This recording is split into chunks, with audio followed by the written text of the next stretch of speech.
物語の続きはホームページからお聞きいただけます。また、テキスト、MP3 ダウンロードも合わせてご利用ください。88thpp.com 88thpp.com Chapter 32. The pass list is out. With the end of June came the close of the term and the close of Miss Stacy's rule in Avonlea School. And Diana walked home that evening feeling very sober indeed. Red eyes and damp handkerchiefs bore convincing testimony to the fact that Miss Stacy's farewell words must have been quite as touching as Mr. Phillips's had been under similar circumstances 3 years before. Diana looked back at the schoolhouse from the foot of the spruce hill and sighed deeply. "It does seem as if it was the end of everything, doesn't it?" she said dismally. "You oughtn't to feel half as badly as I do," said Anne, hunting vainly for a dry spot on her handkerchief. "You'll be back again next winter, but I suppose I've left the dear old school forever, if I have good luck, that is. It won't be a bit the same. Miss Stacy won't be there, nor you nor Jane nor Ruby probably. I shall have to sit all alone, for I couldn't bear to have another deskmate after you. Oh, we have had jolly times, haven't we, Anne? It's dreadful to think they're all over." 2 big tears rolled down by Diana's nose. "If you would stop crying I could," said Anne imploringly. "Just as soon as I put away my hanky I see you brimming up and that starts me off again. As Mrs. Lynde says, if you can't be cheerful, be as cheerful as you can. After all, I dare say I'll be back next year. This is one of the times I know I'm not going to pass. They're getting alarmingly frequent. Why, you came out splendidly in the exams Miss Stacy gave." "Yes, but those exams didn't make me nervous. When I think of the real thing you can't imagine what a horrid cold fluttery feeling comes round my heart. And then my number is 13 and Josie Pye says it's so unlucky. I am not superstitious and I know it can make no difference. But still I wish it wasn't 13. "I do wish I was going in with you," said Diana. "Wouldn't we have a perfectly elegant time? But I suppose you'll have to cram in the evenings." "No, Miss Stacy has made us promise not to open a book at all. She says it would only tire and confuse us, and we are to go out walking and not think about the exams at all and go to bed early. It's good advice, but I expect it will be hard to follow. Good advice is apt to be, I think. Prissy Andrews told me that she sat up half the night every night of her entrance week and crammed for dear life, and I had determined to sit up at least as long as she did. It was so kind of your Aunt Josephine to ask me to stay at Beechwood while I'm in town. You'll write to me while you're in, won't you?" "I'll write Tuesday night and tell you how the first day goes," promised Anne. "I'll be haunting the post office Wednesday," vowed Diana. And went to town the following Monday, and on Wednesday Diana haunted the post office, as agreed, and got her letter. "Dearest Diana," wrote Anne. "Here it is Tuesday night and I'm writing this in the library at Beechwood. Last night I was horribly lonesome all alone in my room and wished so much you were with me. I couldn't cram because I'd promised Miss Stacy not to, but it was as hard to keep from opening my history as it used to be to keep from reading a story before my lessons were learned. This morning Miss Stacy came for me and we went to the academy, calling for Jane and Ruby and Josie on our way. Ruby asked me to feel her hands and they were as cold as ice. Josie said I looked as if I hadn't slept a wink and she didn't believe I was strong enough to stand the grind of the teacher's course even if I did get through. There are times and seasons even yet when I don't feel that I've made any great headway in learning to like Josie Pye." When we reached the academy there were scores of students there from all over the island. The first person we saw was Moody Spurgeon sitting on the steps and muttering away to himself. Jane asked him what on earth he was doing and he said he was repeating the multiplication table over and over to steady his nerves and for pity's sake not to interrupt him, because if he stopped for a moment he got frightened and forgot everything he ever knew, but the multiplication table kept all his facts firmly in their proper place. When we were assigned to our rooms Miss Stacy had to leave us. Jane and I sat together and Jane was so composed that I envied her. No need of the multiplication table for good, steady, sensible Jane. I wondered if I looked as I felt and if they could hear my heart thumping clear across the room. Then a man came in and began distributing the English examination sheets. My hands grew cold then and my head fairly whirled around as I picked it up. Just one awful moment, Diana, I felt exactly as I did 4 years ago when I asked Marilla if I might stay at Green Gables, and then everything cleared up in my mind and my heart began beating again. I forgot to say that it had stopped altogether. For I knew I could do something with that paper anyhow. At noon we went home for dinner and then back again for history in the afternoon. The history was a pretty hard paper and I got dreadfully mixed up in the dates. Still, I think I did fairly well today. But oh, Diana, Tomorrow the geometry exam comes off, and when I think of it, it takes every bit of determination I possess to keep from opening my Euclid. If I thought the multiplication table would help me any, I would recite it from now till tomorrow morning. I went down to see the other girls this evening. On my way I met Moody Spurgeon wandering distractedly around. He said he knew he had failed in history, and he was born to be a disappointment to his parents, and he was going home on the morning train, and it would be easier to be a carpenter than a minister, anyhow. I cheered him up and persuaded him to stay to the end because it would be unfair to Miss Stacy if he didn't. Sometimes I have wished I was born a boy, but when I see Moody Spurgeon I'm always glad I'm a girl and not his sister. Ruby was in hysterics when I reached their boarding house. She had just discovered a fearful mistake she had made in her English paper. When she recovered we went uptown and had an ice cream. How we wished you had been with us. Oh Anna, if only the geometry examination were over. But there, as Mrs. Lynde would say, the sun will go on rising and setting whether I fail in geometry or not. That is true but not especially comforting. I think I'd rather it didn't go on if I failed. Yours devotedly, Anne. The geometry examination, all the others were over in due time, and Anne arrived home on Friday evening, rather tired but with an air of chastened triumph about her. Diana was over at Green Gables when she arrived and they met as if they had been parted for years. You old darling, it's perfectly splendid to see you back again. It seems like an age since you went to town, and how did you get along? Pretty well, I think, in everything but the geometry. I don't know whether I passed in it or not, and I have a creepy, crawly presentiment that I didn't. Oh, how good it is to be back. Green Gables is the dearest, loveliest spot in the world. How did the others do? The girls say they know they didn't pass, but I think they did pretty well. Josie says the geometry was so easy a child of 10 could do it. Moody Spurgeon still thinks he failed in history, and Charlie says he failed in algebra. But we don't really know anything about it and won't until the pass list is out. That won't be for a fortnight. Fancy living a fortnight in such suspense. I wish I could go to sleep and never wake up until it is over. Diana knew it would be useless to ask how Gilbert Blythe had fared, so she merely said, "Oh, he'll pass all right. Don't worry." "I'd rather not pass at all than not come out pretty well up on the list," flashed Anne, by which she meant, and Diana knew she meant, that success would be incomplete and bitter if she did not come out ahead of Gilbert Blythe. With this end in view, Anne had strained every nerve during the examinations. So had Gilbert. They had met and passed each other on the street a dozen times without any sign of recognition, and every time Anne had held her head a little higher and wished a little more earnestly that she had made friends with Gilbert when he asked her, and vowed a little more determinedly to surpass him in the examination. She knew that all Avonlea Jr. was wondering which would come out first. She even knew that Jimmy Glover and Ned Wright had a bet on the question, and that Josie Pye had said there was no doubt in the world that Gilbert would be first, and she felt that her humiliation would be unbearable if she failed. But she had another and nobler motive for wishing to do well. She wanted to pass high for the sake of Matthew and Marilla, especially Matthew. Matthew had declared to her his conviction that she would beat the whole island. That, Anne felt, was something it would be foolish to hope for even in the wildest dreams. But she did hope fervently that she would be among the first 10 at least, so that she might see Matthew's kindly brown eyes gleam with pride in her achievement. That, she felt, would be a sweet reward indeed for all her hard work and patient grubbing among unimaginative equations and conjugations.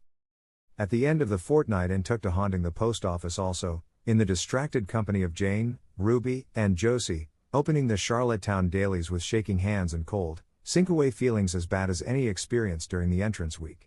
Charlie and Gilbert were not above doing this too, but Moody Spurgeon stayed resolutely away. "I haven't got the grit to go there and look at a paper in cold blood," he told Anne.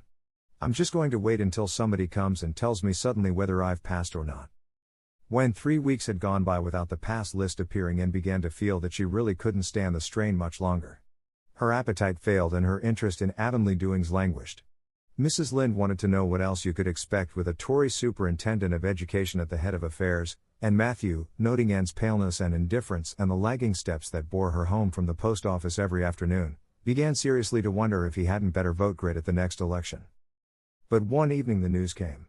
Anne was sitting at her open window, for the time forgetful of the woes of examinations and the cares of the world, as she drank in the beauty of the summer dusk, sweet-scented with flower breaths from the garden below and sibilant and rustling from the stir of poplars. The eastern sky above the firs was flushed faintly pink from the reflection of the west, and Anne was wondering dreamily if the spirit of color looked like that, when she saw Diana come flying down through the firs, over the log bridge, and up the slope, with a fluttering newspaper in her hand. and sprang to her feet, knowing at once what that paper contained. The pass list was out. Her head whirled and her heart beat until it hurt her. She could not move a step. It seemed an hour to her before Diana came rushing along the hall and burst into the room without even knocking, so great was her excitement.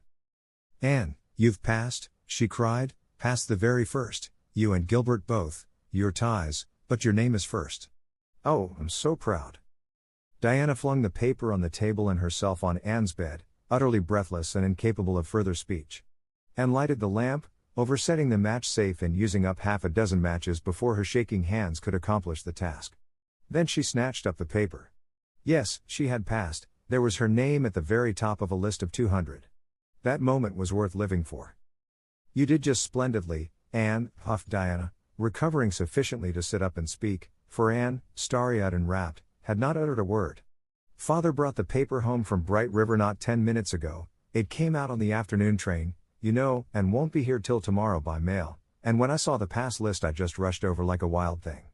You've all passed, every one of you, Moody Spurgeon and all, although he's conditioned in history. Jane and Ruby did pretty well, they're halfway up, and so did Charlie. Josie just scraped through with 3 marks to spare, but you'll see she'll put on as many airs as if she'd led. Won't Miss Stacy be delighted? Oh, Anne, what does it feel like to see your name at the head of a pass list like that? If it were me I know I'd go crazy with joy. I am pretty near crazy as it is, but you're as calm and cool as a spring evening." "I'm just dazzled inside," said Anne. "I want to say 100 things, and I can't find words to say them in. I never dreamed of this, yes, I did too, just once. I let myself think once, what if I should come out first? Quakingly, you know, for it seemed so vain and presumptuous to think I could lead the island.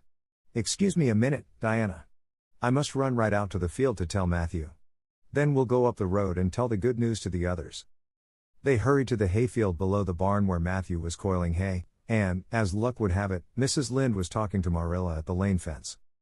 "Oh, Matthew," exclaimed Anne, "I've passed and I'm first, or one of the first. I'm not vain, but I'm thankful." "Well now, I always said it," said Matthew, gazing at the pass list delightedly. "I knew you could beat them all easy." "You've done pretty well, I must say," and said Marilla, trying to hide her extreme pride in Anne from Mrs. Rachel's critical eye. But that good soul said heartily, "I just guess she has done well, and far be it from me to be backward in saying it. You're a credit to your friends, Anne, that's what, and we're all proud of you." That night Anne, who had wound up the delightful evening with a serious little talk with Mrs. Allen at the manse, knelt sweetly by her open window in a great sheen of moonshine and murmured a prayer of gratitude and aspiration that came straight from her heart. There was in it thankfulness for the past and reverent petition for the future, and when she slept on her white pillow her dreams were as fair and bright and beautiful as maidenhood might desire. Chapter 33. The Hotel Concert. "Put on your white organdy, by all means," Anne advised Diana decidedly. They were together in the east gable chamber. Outside it was only twilight, a lovely yellowish-green twilight with a clear blue cloudless sky. A big round moon, slowly deepening from her pallid luster into burnished silver, hung over the haunted wood. The air was full of sweet summer sounds, sleepy birds twittering, freakish breezes, faraway voices and laughter. But in Anne's room the blind was drawn and the lamp lighted, for an important toilet was being made. The east gable was a very different place from what it had been on that night 4 years before, when Anne had felt its bareness penetrate to the marrow of her spirit with its inhospitable chill. Changes had crept in, Marilla conniving at them resignedly, until it was as sweet and dainty a nest as a young girl could desire. The velvet carpet with the pink roses and the pink silk curtains of Anne's early visions had certainly never materialized, but her dreams had kept pace with her growth, and it is not probable she lamented them. The floor was covered with a pretty matting, and the curtains that softened the high window and fluttered in the vagrant breezes were of pale green art muslin.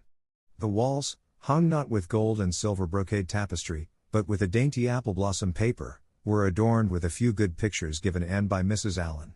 Miss Stacy's photograph occupied the place of honor, and Anne made a sentimental point of keeping fresh flowers on the bracket under it. Tonight a spike of white lilies faintly perfumed the room like the dream of a fragrance. There was no mahogany furniture, but there was a white painted bookcase filled with books, a cushioned wicker rocker, a toilet table befrilled with white muslin, a quaint, gilt-framed mirror with chubby pink cupids and purple grapes painted over its arched top, that used to hang in the spare room, and a low white bed. Anne was dressing for a concert at the White Sands Hotel. The guests had got it up in aid of the Charlottetown Hospital, and had hunted out all the available amateur talent in the surrounding districts to help it along. Bertha Sampson and Pearl Clay of the White Sands Baptist Choir had been asked to sing a duet, Milton Clark of Newbridge was to give a violin solo, Winnie Adela Blair of Carmody was to sing a Scotch ballad, and Laura Spencer of Spencervale and Anne Shirley of Avonlea were to recite. As Anne would have said at one time, it was an epic in her life, and she was deliciously athrilled with the excitement of it. Matthew was in the seventh heaven of gratified pride over the honor conferred on his Anne, and Marilla was not far behind, although she would have died rather than admit it, and said she didn't think it was very proper for a lot of young folks to be gadding over to the hotel without any responsible person with them.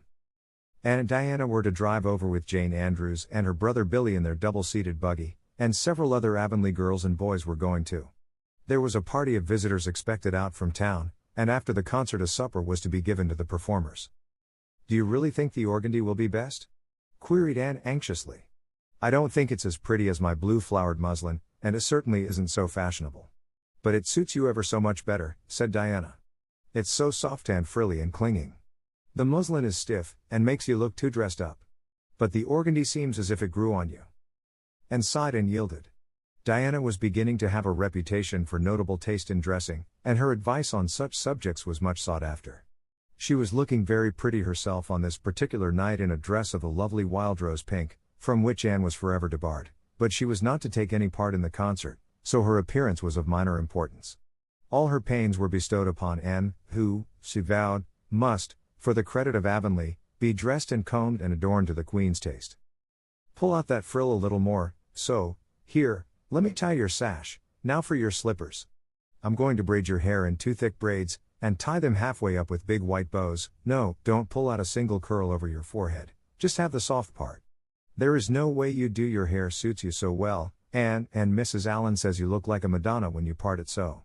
I shall fasten this little white house rose just behind your ear. There was just one on my bush, and I saved it for you. Shall I put my pearl beads on?" asked Anne. "Matthew brought me a string from town last week, and I know he'd like to see them on me." Diana pursed up her lips, put her black head on one side critically, and finally pronounced in favor of the beads, which were thereupon tied around Anne's slim milk-white throat. "There's something so stylish about you, Anne," said Diana, with unenvious admiration. "You hold your head with such an air. I suppose it's your figure. I am just a dumpling.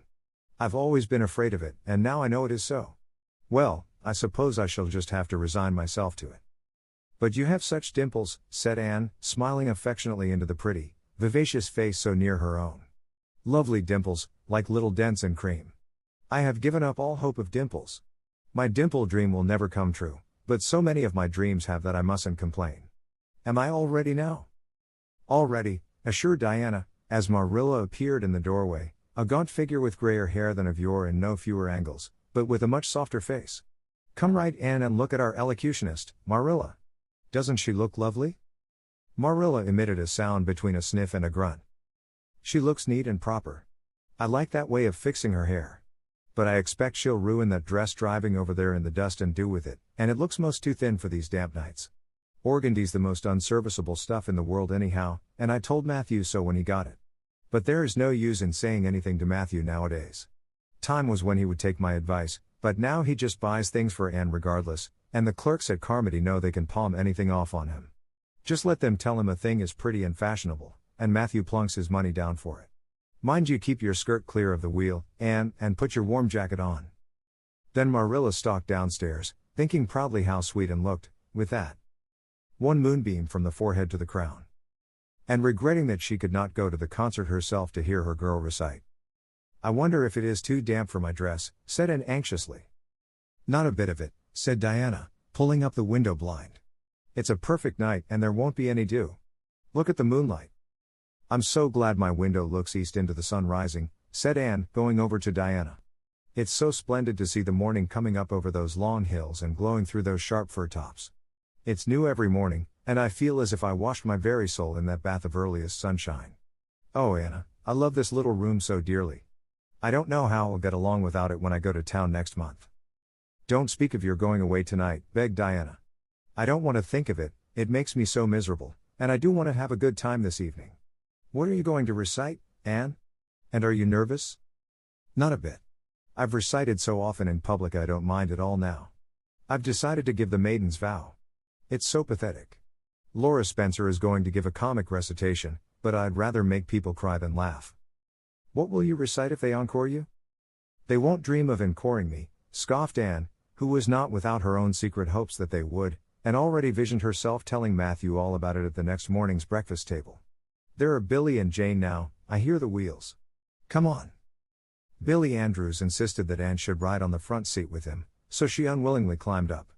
She would have much preferred to sit back with the girls, where she could have laughed and chattered to her heart's content. There was not much of either laughter or chatter in Billy. He was a big, fat, stolid youth of 20, with a round, expressionless face and a painful lack of conversational gifts. But he admired Anne immensely, and was puffed up with pride over the prospect of driving to White Sands with that slim, upright figure beside him. Anne, by dint of talking over her shoulder to the girls and occasionally passing a sop of civility to Billy, who grinned and chuckled and never could think of any reply until it was too late, contrived to enjoy the drive in spite of all. It was a night for enjoyment. The road was full of buggies, all bound for the hotel, and laughter, silver clear, echoed and re-echoed along it. When they reached the hotel, it was a blaze of light from top to bottom. They were met by the ladies of the concert committee, one of whom took Anne off to the performer's dressing room, which was filled with the members of a Charlottetown symphony club, among whom Anne felt suddenly shy and frightened and countrified. Her dress, which, in the East Gable, had seemed so dainty and pretty, now seemed simple and plain, too simple and plain, she thought, among all the silks and laces that glistened and rustled around her. What were her pearl beads compared to the diamonds of the big, handsome lady near her? And how poor her one wee white rose must look beside all the hothouse flowers the others wore. Anne laid her hat and jacket away, and shrank miserably into a corner. She wished herself back in the white room at Green Gables. It was still worse on the platform of the big concert hall of the hotel, where she presently found herself. The electric lights dazzled her eyes, the perfume and hum bewildered her. She wished she were sitting down in the audience with Diana and Jane, who seemed to be having a splendid time away at the back. She was wedged in between a stout lady in pink silk and a tall, scornful-looking girl in a white lace dress. The stout lady occasionally turned her head squarely around and surveyed Anne through her eyeglasses until Anne, acutely sensitive of being so scrutinized, felt that she must scream aloud, and the white lace girl kept talking audibly to her next neighbor about the country bumpkins and rustic belles in the audience, languidly anticipating such fun from the displays of local talent on the program. Anne believed that she would hate that white lace girl to the end of life. Unfortunately for Anne, a professional elocutionist was staying at the hotel and had consented to recite. She was a lithe, dark-eyed woman in a wonderful gown of shimmering gray stuff like woven moonbeams, with gems on her neck and in her dark hair. She had a marvelously flexible voice and wonderful power of expression. The audience went wild over her selection. Anne, forgetting all about herself and her troubles for the time, listened with rapt and shining eyes, but when the recitation ended she suddenly put her hands over her face. She could never get up and recite after that, never. Had she ever thought she could recite? Oh, if she were only back at Green Gables. At this unpropitious moment her name was called.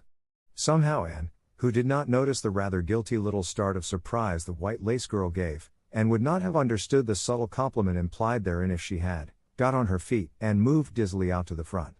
She was so pale that Diana and Jane, down in the audience, clasped each other's hands in nervous sympathy. Anne was the victim of an overwhelming attack of stage fright. Often as she had recited in public, she had never before faced such an audience as this, and the sight of it paralyzed her energies completely. Everything was so strange, so brilliant, so bewildering, the rows of ladies in evening dress, the critical faces, the whole atmosphere of wealth and culture about her. Very different this from the plain benches at the debating club, filled with the homely, sympathetic faces of friends and neighbors. These people, she thought, would be merciless critics. Perhaps, like the white lace girl, they anticipated amusement from her rustic efforts. She felt hopelessly, helplessly ashamed and miserable. Her knees trembled, her heart fluttered, a horrible faintness came over her, not a word could she utter, and the next moment she would have fled from the platform despite the humiliation which, she felt, must ever after be her portion if she did so. But suddenly, as her dilated, frightened eyes gazed out over the audience, she saw Gilbert Blythe away at the back of the room, bending forward with a smile on his face, a smile which seemed to Anne at once triumphant and taunting. In reality it was nothing of the kind. Gilbert was merely smiling with appreciation of the whole affair in general and of the effect produced by Anne's slender white form and spiritual face against a background of palms in particular. Josie Pye, whom he had driven over, sat beside him, and her face certainly was both triumphant and taunting. But Anne did not see Josie, and would not have cared if she had. She drew a long breath and flung her head up proudly, courage and determination tingling over her like an electric shock. She would not fail before Gilbert Blythe, he should never be able to laugh at her, never, never. Her fright and nervousness vanished, and she began her recitation, her clear, sweet voice reaching to the farthest corner of the room without a tremor or a break. Self-possession was fully restored to her, and in the reaction from that horrible moment of powerlessness she recited as she had never done before. When she finished there were bursts of honest applause. Anne, stepping back to her seat, blushing with shyness and delight, found her hand vigorously clasped and shaken by the stout lady in pink silk. "My dear, you did splendidly," she puffed. "I've been crying like a baby, actually I have. They're encoring you, they're bound to have you back." "Oh, I can't go," said Anne confusedly. "But yet, I must, or Matthew will be disappointed. He said they would encore me." "Then don't disappoint Matthew," said the pink lady, laughing. Smiling, blushing, limpid-eyed, and tripped back and gave a quaint, funny little selection that captivated her audience still further. The rest of the evening was quite a little triumph for her. When the concert was over, the stout, pink lady, who was the wife of an American millionaire, took her under her wing, and introduced her to everybody, and everybody was very nice to her. The professional elocutionist, Mrs. Evans, came and chatted with her, telling her that she had a charming voice and interpreted her selections beautifully. Even the white lace girl paid her a languid little compliment.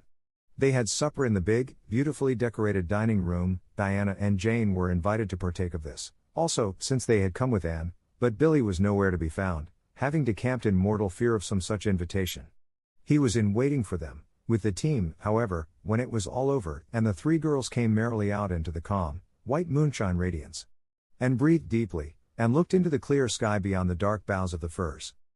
Oh, it was good to be out again in the purity and silence of the night. How great and still and wonderful everything was, with the murmur of the sea sounding through it and the darkling cliffs beyond like grim giants guarding enchanted coasts. "Hasn't it been a perfectly splendid time?" sighed Jane, as they drove away. "I just wish I was a rich American and could spend my summer at a hotel and wear jewels and low-neck dresses and have ice cream and chicken salad every blessed day. I'm sure it would be ever so much more fun than teaching school. Anne, your recitation was simply great, although I thought at first you were never going to begin. I think it was better than Mrs. Evans's." "Oh no, don't say things like that," Jane said Anne quickly, "because it sounds silly. It couldn't be better than Mrs. Evans's, you know, for she is a professional, and I'm only a schoolgirl, with a little knack of reciting. I'm quite satisfied if the people just liked mine pretty well." "I've a compliment for you, Anne," said Diana. "At least I think it must be a compliment because of the tone he said it in. Part of it was anyhow. There was an American sitting behind Jane and me, such a romantic-looking man, with coal-black hair and eyes. Josie Pye says he is a distinguished artist, and that her mother's cousin in Boston is married to a man that used to go to school with him. Well, we heard him say, didn't we, Jane? Who is that girl on the platform with the splendid Titian hair? She has a face I should like to paint." "There now, Anne. But what does Titian hair mean?" "Being interpreted it means plain red, I guess," laughed Anne. "Titian was a very famous artist who liked to paint red-haired women." "Did you see all the diamonds those ladies wore?" sighed Jane. "They were simply dazzling. Wouldn't you just love to be rich, girls?" "We are rich," said Anne staunchly.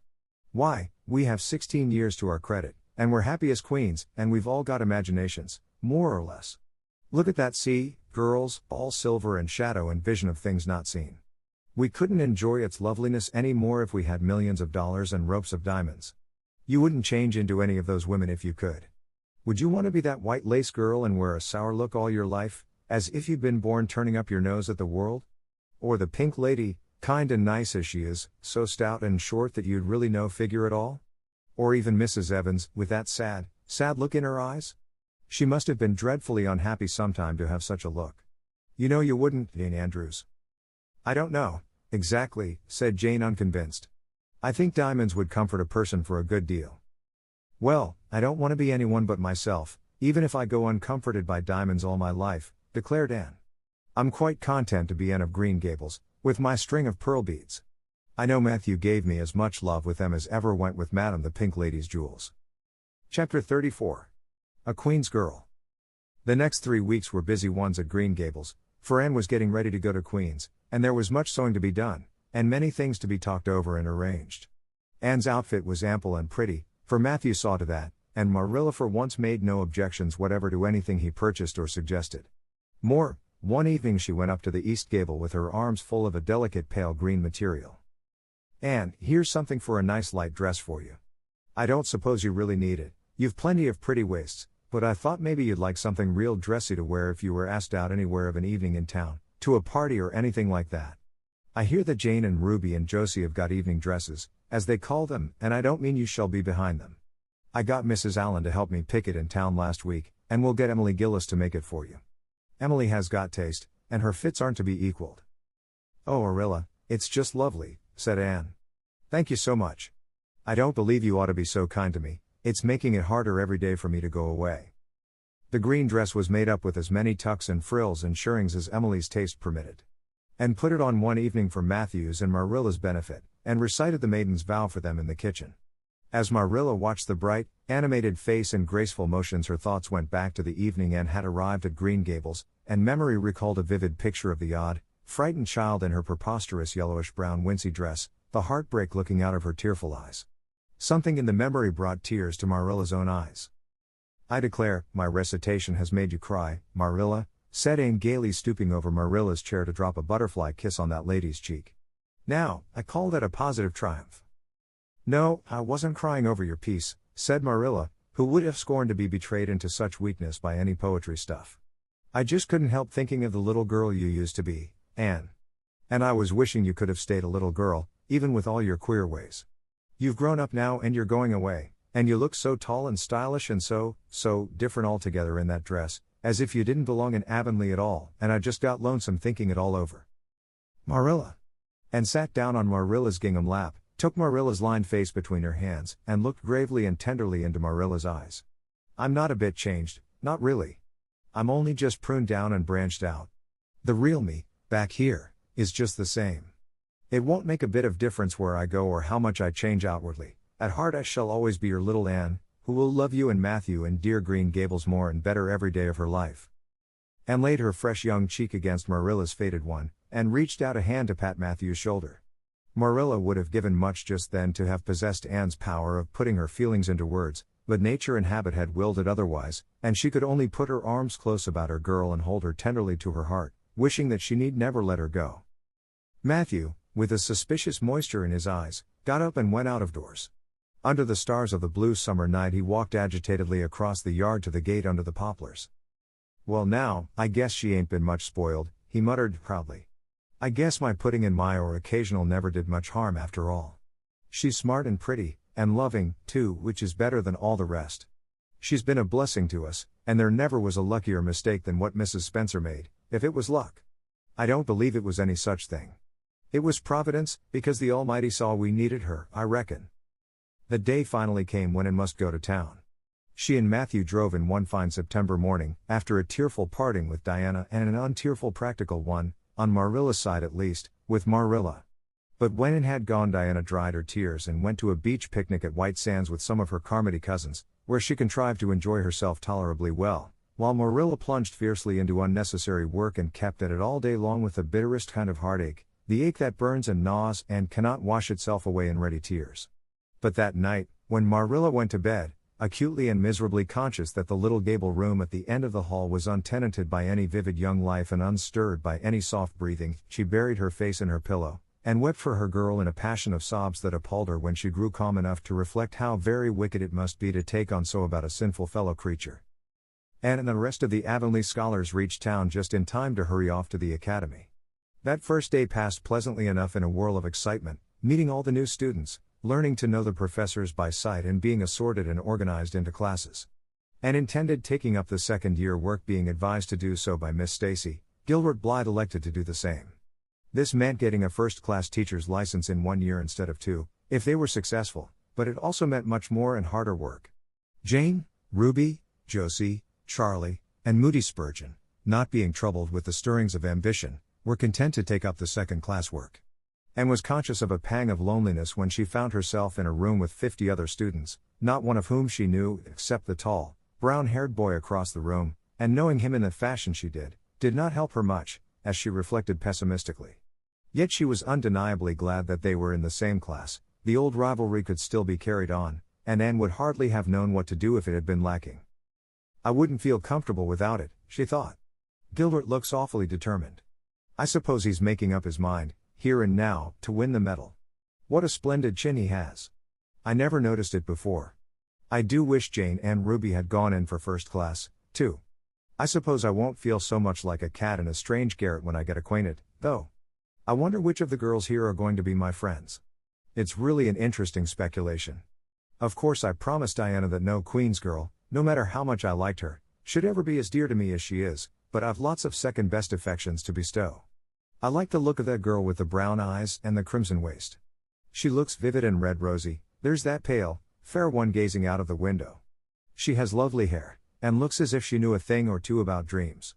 I'd like to know them both, know them well enough to walk with my arm about their waists, and call them nicknames. But just now I don't know them and they don't know me, and probably don't want to know me particularly. Oh, it's lonesome. It was lonesomer still when Anne found herself alone in her hall bedroom that night at twilight. She was not too bored with the other girls, who all had relatives in town to take pity on them. Miss Josephine Barry would have liked to board her, but Beechwood was so far from the academy that it was out of the question, so Miss Barry hunted up a boarding house, assuring Matthew and Marilla that it was the very place for Anne. The lady who keeps it is a reduced gentlewoman, explained Miss Barry. Her husband was a British officer, and she is very careful what sort of boarders she takes. Anne will not meet with any objectionable persons under her roof. The table is good, and the house is near the academy, in a quiet neighborhood. All this might be quite true, and indeed, proved to be so, but it did not materially help Anne in the first agony of homesickness that seized upon her. She looked dismally about her narrow little room, with its dull-papered, pictureless walls, its small iron bedstead and empty bookcase, and a horrible choke came into her throat as she thought of her own white room at Green Gables, where she would have the pleasant consciousness of a great green still outdoors, of sweet peas growing in the garden, and moonlight falling on the orchard, of the brook below the slope and the spruce boughs tossing in the night wind beyond it, of a vast starry sky, and the light from Diana's window shining out through the gap in the trees. Here there was nothing of this, and knew that outside of her window was a hard street, with a network of telephone wires shutting out the sky, the tramp of alien feet, and 1,000 lights gleaming on stranger faces. She knew that she was going to cry, and fought against it. I won't cry. It's silly, and weak, there's the third tear splashing down by my nose. There are more coming. I must think of something funny to stop them. But there's nothing funny except what is connected with Avonlea, and that only makes things worse. 4, 5, I'm going home next Friday, but that seems 100 years away. Oh, Matthew is nearly home by now, and Marilla is at the gate, looking down the lane for him. 6, 7, 8, oh, there's no use in counting them. They're coming in a flood presently. I can't cheer up, I don't want to cheer up. It's nicer to be miserable. The flood of tears would have come, no doubt, had not Josie Pye appeared at that moment. In the joy of seeing a familiar face, Anne forgot that there had never been much love lost between her and Josie. As a part of Avonlea life, even a Pye was welcome. I'm so glad you came up, Anne said sincerely. You've been crying, remarked Josie, with aggravating pity. I suppose you're homesick. Some people have so little self-control in that respect. I've no intention of being homesick, I can tell you. Town's too jolly after that poky old Avonlea. I wonder how I ever existed there so long. You shouldn't cry, Anne, it isn't becoming, for your nose and eyes get red, and then you seem all red. I'd a perfectly scrumptious time in the academy today. Our French professor is simply a duck. His mustache would give you curwollops of the heart. Have you anything eatable around, Anne? I'm literally starving. Ah, I guess likely Marilla'd load you up with cake. That's why I called round. Otherwise I'd have gone to the park to hear the band play with Frank Stockley. He boards same place as I do, and he's a sport. He noticed you in class today, and asked me who the red-headed girl was. I told him you were an orphan that the Cuthberts had adopted, and nobody knew very much about what you'd been before that. Anne was wondering if, after all, solitude and tears were not more satisfactory than Josie Pye's companionship when Jane and Ruby appeared, each with an inch of Queen's color ribbon, purple and scarlet, pinned proudly to her coat. As Josie was not speaking to Jane just then, she had to subside into comparative harmlessness. Well, said Jane with a sigh, I feel as if I'd lived many moons since the morning. I ought to be home studying my Virgil. That horrid old professor gave us 20 lines to start in on tomorrow. But I simply couldn't settle down to study tonight. And methinks I see the traces of tears. If you've been crying, do own up. It will restore my self-respect, for I was shedding tears freely before Ruby came along. I don't mind being a goose so much if somebody else is goosey, too. Cake? You'll give me a teeny piece, won't you? Thank you. It has the real Avonlea flavor. Ruby, perceiving the Queen's calendar lying on the table, wanted to know if it meant to try for the gold medal. And blushed and admitted she was thinking of it. Oh, that reminds me, said Josie, Queen's is to get one of the Avery scholarships after all. The word came today. Frank Stockley told me, his uncle is one of the board of governors, you know. It will be announced in the academy tomorrow. An Avery scholarship. And felt her heart beat more quickly and the horizons of her ambition shifted and broadened as if by magic. Before Josie had told the news, Anne's highest pinnacle of aspiration had been a teacher's provincial license, first class, at the end of the year, and perhaps the medal. But now in one moment it saw herself winning the Avery scholarship, taking an arts course at Redmond College, and graduating in a gown and mortarboard, before the echo of Josie's words had died away. For the Avery scholarship was in English, and Anne felt that here her foot was on native heath. A wealthy manufacturer of New Brunswick had died and left part of his fortune to endow a large number of scholarships to be distributed among the various high schools and academies of the maritime provinces, according to their respective standings. There had been much doubt whether one would be allotted to Queen's, but the matter was settled at last, and at the end of the year the graduate who made the highest mark in English and English literature would win the scholarship, $250 a year for 4 years at Redmond College. No wonder that Anne went to bed that night with tingling cheeks. I'll win that scholarship if hard work can do it, she resolved. Wouldn't Matthew be proud if I got to be a BA? Oh, it's delightful to have ambitions. I'm so glad I have such a lot. And there never seems to be any end to them, that's the best of it. Just as soon as you attain to one ambition you see another one glittering higher up still. It does make life so interesting. Chapter 35. The Winter at Queen's. Anne's homesickness wore off, greatly helped in the wearing by her weekend visits home. As long as the open weather lasted, the Avonlea students went out to Carmody on the New Branch Railway every Friday night. Diana and several other Avonlea young folks were generally on hand to meet them, and they all walked over to Avonlea in a merry party. And thought those Friday evening gypsyings over the autumnal hills in the crisp golden air, with the home lights of Avonlea twinkling beyond, were the best and dearest hours in the whole week. Gilbert Blythe nearly always walked with Ruby Gillis and carried her satchel for her. Ruby was a very handsome young lady. Now thinking herself quite as grown up as she really was, she wore her skirts as long as her mother would let her and did her hair up in town, though she had to take it down when she went home. She had large, bright blue eyes, a brilliant complexion, and a plump showy figure. She laughed a great deal, was cheerful and good-tempered, and enjoyed the pleasant things of life frankly. But I shouldn't think she was the sort of girl Gilbert would like, whispered Jane to Anne. And did not think so either, but she would not have said so for the Avery scholarship. She could not help thinking, too, that it would be very pleasant to have such a friend as Gilbert to jest and chatter with and exchange ideas about books and studies and ambitions.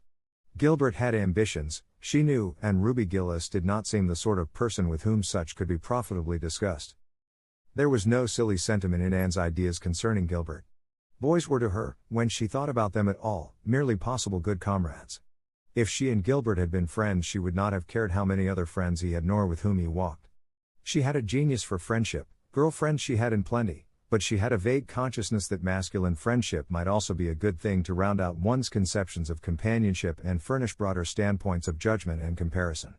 Not that Anne could have put her feelings on the matter into just such clear definition. But she thought that if Gilbert had ever walked home with her from the train, over the crisp fields and along the ferny byways, they might have had many and merry and interesting conversations about the new world that was opening around them and their hopes and ambitions therein. Gilbert was a clever young fellow, with his own thoughts about things and a determination to get the best out of life and put the best into it. Ruby Gillis told Jane Andrews that she didn't understand half the things Gilbert Blythe said. He talked just like Anne Shirley did when she had a thoughtful fit on, and for her part she didn't think it any fun to be bothering about books and that sort of thing when you didn't have to. Frank Stockley had lots more dash and go, but then he wasn't half as good looking as Gilbert, and she really couldn't decide which she liked best. In the academy Anne gradually drew a little circle of friends about her, thoughtful, imaginative, ambitious students like herself.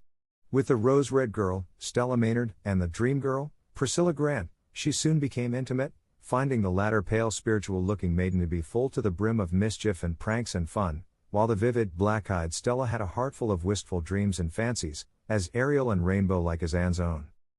After the Christmas holidays the Avonlea students gave up going home on Fridays and settled down to hard work. By this time all the Queen's scholars had gravitated into their own places in the ranks, and the various classes had assumed distinct and settled shadings of individuality. Certain facts had become generally accepted. It was admitted that the medal contestants had practically narrowed down to three: Gilbert Blythe, Anne Shirley, and Lewis Wilson. The Avery Scholarship was more doubtful, any one of a certain six being a possible winner. The bronze medal for mathematics was considered as good as won by a fat, funny little up-country boy with a bumpy forehead and a patched coat. Ruby Gillis was the handsomest girl of the year at the Academy. In the second-year classes, Stella Maynard carried off the palm for beauty, with small but critical minority in favor of Anne Shirley. Ethel Marr was admitted by all competent judges to have the most stylish modes of hairdressing, and Jane Andrews, plain, plodding, conscientious Jane, carried off the honors in the domestic science course. Even Josie Pye attained a certain preeminence as the sharpest-tongued young lady in attendance at Queen's. So it may be fairly stated that Miss Stacy's old pupils held their own in the wider arena of the academical course. Anne worked hard and steadily. Her rivalry with Gilbert was as intense as it had ever been in Avonlea School, although it was not known in the class at large, but somehow the bitterness had gone out of it.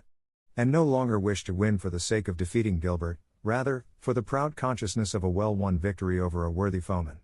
It would be worthwhile to win, but she no longer thought life would be insupportable if she did not.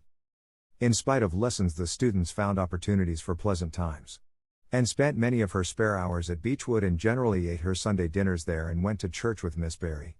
The latter was, as she admitted, growing old, but her black eyes were not dim nor the vigor of her tongue in the least abated. But she never sharpened the latter on Anne, who continued to be a prime favorite with the critical old lady. "That Anne girl improves all the time," she said. "I get tired of other girls, there is such a provoking and eternal sameness about them.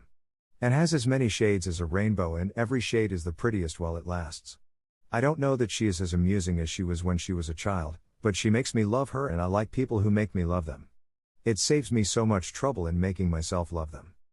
Then, almost before anybody realized it, spring had come. Out in Avonlea the Mayflowers were peeping pinkily out on the sere barrens where snow wreaths lingered, and the mist of green was on the woods and in the valleys. But in Charlottetown harassed Queen's students thought and talked only of examinations. "It doesn't seem possible that the term is nearly over," said Anne. "Why, last fall it seemed so long to look forward to, a whole winter of studies and classes. And here we are, with the exams looming up next week. Girls, sometimes I feel as if those exams meant everything, but when I look at the big buds swelling on those chestnut trees and the misty blue air at the end of the streets, they don't seem half so important." Jane and Ruby and Josie, who had dropped in, did not take this view of it. To them the coming examinations were constantly very important indeed, far more important than chestnut buds or Maytime hazes. It was all very well for Anne, who was sure of passing at least, to have her moments of belittling them, but when your whole future depended on them, as the girls truly thought theirs did, you could not regard them philosophically. "I've lost 7 pounds in the last 2 weeks, sighed Jane. "It's no use to say don't worry." "I will worry." "Worrying helps you some. It seems as if you are doing something when you're worrying. It would be dreadful if I failed to get my license after going to Queen's all winter and spending so much money." "I don't care," said Josie Pye. "If I don't pass this year, I'm coming back next. My father can afford to send me." "Anne, Frank Stockley says that Professor Tremaine said Gilbert Blythe was sure to get the medal and that Emily Clay would likely win the Avery Scholarship." "That may make me feel badly tomorrow, Josie," laughed Anne, "but just now I honestly feel that as long as I know the violets are coming out all purple down in the hollow below Green Gables and that little ferns are poking their heads up in Lover's Lane, it's not a great deal of difference whether I win the Avery or not. I've done my best and I begin to understand what is meant by the joy of the strife. Next to trying and winning, the best thing is trying and failing. Girls, don't talk about exams. Look at that arch of pale green sky over those houses and picture to yourself what it must look like over the purpley dark beechwoods back of Avonlea." "What are you going to wear for commencement, Jane?" asked Ruby practically. Jane and Josie both answered at once and the chatter drifted into a side eddy of fashions. But Anne, with her elbows on the windowsill, her soft cheek laid against her clasped hands, and her eyes filled with visions, looked out unheedingly across city roof and spired to that glorious dome of sunset sky and wove her dreams of a possible future from the golden tissue of youth's own optimism. All the beyond was hers with its possibilities lurking rosily in the oncoming years, each year a rose of promise to be woven into an immortal chaplet.